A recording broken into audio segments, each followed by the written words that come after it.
Hi friends, আমরা সবাই মিলে যাচ্ছি এখন ইকো পার্ক। তো এটা একটা কোচিং সেন্টার থেকে নিয়ে যাওয়া হচ্ছে ইকো পার্ক। তো আমরা বাসে উঠে গেলাম, তারপর আমাদের সকালের টিফিন দিয়ে দিল পুরি আর আলুর দম। তো আমরা সেগুলো খেয়ে নিলাম। খাওয়ার পর আমরা পৌঁছে গেলাম কিছুক্ষণ পরেই ইকো পার্ক।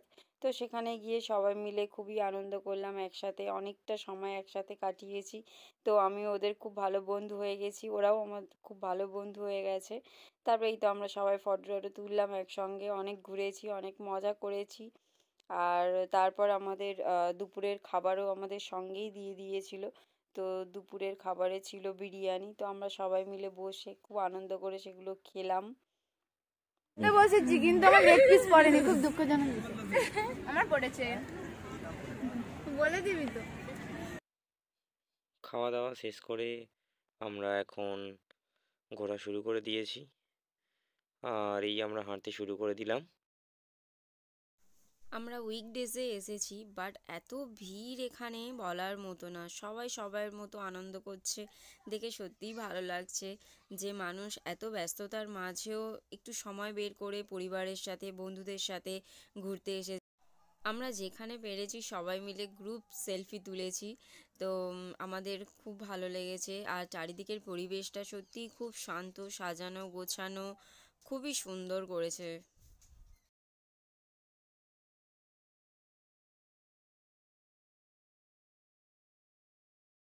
মা দুর্গার মূর্তিটা দেখো, খুব সুন্দর করেছে, একদম ইউনিক পুরো। তো আমরা এখানেও ছবি তুলে নিলাম সবাই মিলে। তারপরে আমরা এলাম মাস গার্ডেন। এখানে বিভিন্ন রকমের মুখোশ রয়েছে দেখো। তারপরে আমরা হাঁটতে হাঁটতে পৌঁছে গেলাম লেকের পাশে। আর লেকের ধার থেকে হাঁটতে হাঁটতে আমরা অনেক কিছু মজার জিনিস দেখলাম, যেমন জলে এই যে ভাসমান বেলুনগুলো, এবং তারপরে বাচ্চাদের জন্য জাম্পিং স্ট্যান্ড, এবং তারপরে আমরা হাঁটতে হাঁটতে পৌঁছে গেলাম জাপানিজ ফরেস্টের সামনে। এখানেও বসে আমরা সবাই মিলে সেলফি তুলেছি, কেউ নিজেদের সেলফি তুলেছে। তো সবাই সবাইয়ের মতো গল্প করছে। তারপরে আমরা চলে গেলাম টাওয়ারের কাছে। তো টাওয়ারের কাছেও গিয়ে আমরা সবাই ছবি তুললাম। আর এখানে দেখো, ঝিলের ধারে মেয়েটা মানে একটু মজা পেয়েছে। এত বড় ঝিল চোখের সামনেও কোনো দিন আগে দেখেনি, বা ওকে সমুদ্রের সামনেও বা নদীর সামনেও সেরকম ওকে নিয়ে যাওয়া হয়নি। তো ও তো দেখে খুব খুব খুব মজা পেয়েছে, সত্যি আমরাও খুব মজা পেয়েছি। তারপরেই চলে এলাম ফাউন্টেনের কাছে। ওখানে দেখলাম ওখানে এমনি এখন সাদা জল পড়ছে, আর যখন সন্ধে হয়ে যাবে তখন ওখানে লাইটিং দিয়ে দেবে, তো জলটা সবুজ হয়ে যাবে। তো খুব ভালো দেখতে লাগবে। তার বাগানে, ফুলের বাগানে, তো এখানে দেখলাম জল দিচ্ছে এখন, পড়ছে। তো এখানে বসার অনেক জায়গা করা আছে। তো আমরা একটু বসে নিলাম, কারণ হাঁটতে হাঁটতে সারাদিন সত্যি খুব পা ব্যথা হয়ে গেছে। আর সবাইয়ের পা ব্যথা হয়ে গেছে, সবাই একটু বসে রেস্ট করছে। তারপরে আমরা চলে গেলাম জঙ্গলের ভেতর। তো ওখানে হালকা হালকা জঙ্গল করা রয়েছে, আর বিভিন্ন অ্যানিম্যাল শেপ বানানো রয়েছে। তো আমরা তার পাশে বসে ছবি তুলে নিলাম। আর এখানে ছবি তোলার সুযোগ কে ছাড়ে, তাই না? তো আমরা সবাই ছবি তুলেছি বন মানুষের পাশে বসে।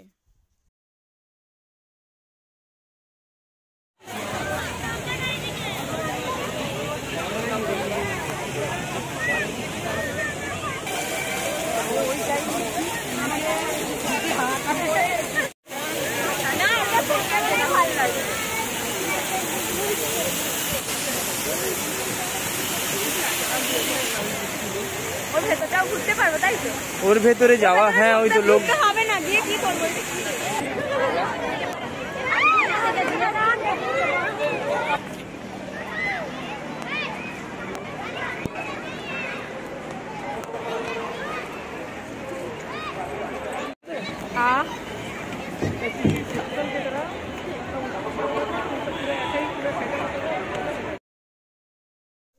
ইকো পার্ক এতটাই বড় জায়গা যে আমরা ঘুরে ঘুরে শেষ করতে পারবো না।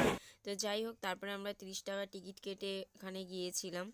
তো অনেক ফটো তুলেছি সবাই মিলে, সত্যিই খুব মজা করেছি। আসছে বছর আবার হবে। আমাদের এখানেই সময় শেষ।